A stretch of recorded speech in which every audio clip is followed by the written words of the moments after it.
और जब आप दूसरों का शोषण करना चाहेंगे तो चाहे जितना तेल चढ़ाओ शनिचर आपको पिटाई करेगा। महाराज जी, क्या ग्रह नक्षत्रों का योग मनुष्य के जीवन के उतार चढ़ाव में व्यापक प्रभाव रखता है और इसके अतिरिक्त क्या ग्रहों की गोचर के अनुरूप कार्य किए जाने चाहिए? अगर भगवान से हमारा लगाव नहीं हुआ, भगवान नाम जप नहीं कर रहे, भगवान की आराधना नहीं कर रहे, तो ग्रह नक्षत्र जो विपरीत है वो अपना प्रभाव दिखाएंगे। यदि हम भगवान का नाम जप कर रहे हैं तो कुछ नहीं, जानकी नाथ सहाय करे तब कौन बिगाड़ सके नरते हो।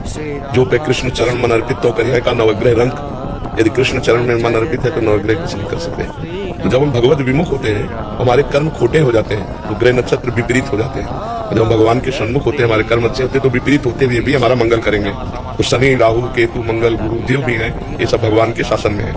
जो हम भगवान का चिंतन करेंगे तो इनके द्वारा कोई अनिष्ट नहीं होगा। हाँ, यदि हम इनका अनिष्ट जो करने की प्रक्रिया में है और इनकी हम आराधना कर देते हैं तो कुछ समय के लिए शांत हो जाएंगे, लेकिन ये फिर अनिष्ट करेंगे। और भगवान का यदि भजन करेंगे तो बिल्कुल शांत हो जाएंगे, अनिष्ट करेंगे ही नहीं। 7.5 पे शनिचर बैठा हो, भाई भर आपका कुछ धुआं भी नहीं टूट सकता। यदि आप भगवान के नाम जप में है, भगवान की आराधना करते हैं, दूसरों का भला चाहते हैं, आपका मंगल नहीं होगा। और जब आप दूसरों का शोषण करना चाहेंगे तो चाहे जितना तेल चढ़ाओ शनिचर आपको पिटाई करेगा, है रे। तो भगवान की आराधना से समस्त ग्रह नक्षत्र देवी देवताओं के प्रकोप से बचा जा सकता है। यदि हम भगवान का नाम जप करें तो कोई भूत प्रेत हमें स्पर्श नहीं कर सकता। यदि भगवान का नाम जप करें, कोई हमारे ऊपर मारण, मोहन, वशीकरण, चाटन, किसी का प्रभाव नहीं पड़ सकता। तो सबसे बढ़िया मंगलमय बात है, न रुपया लगता है और न कोई परेशानी।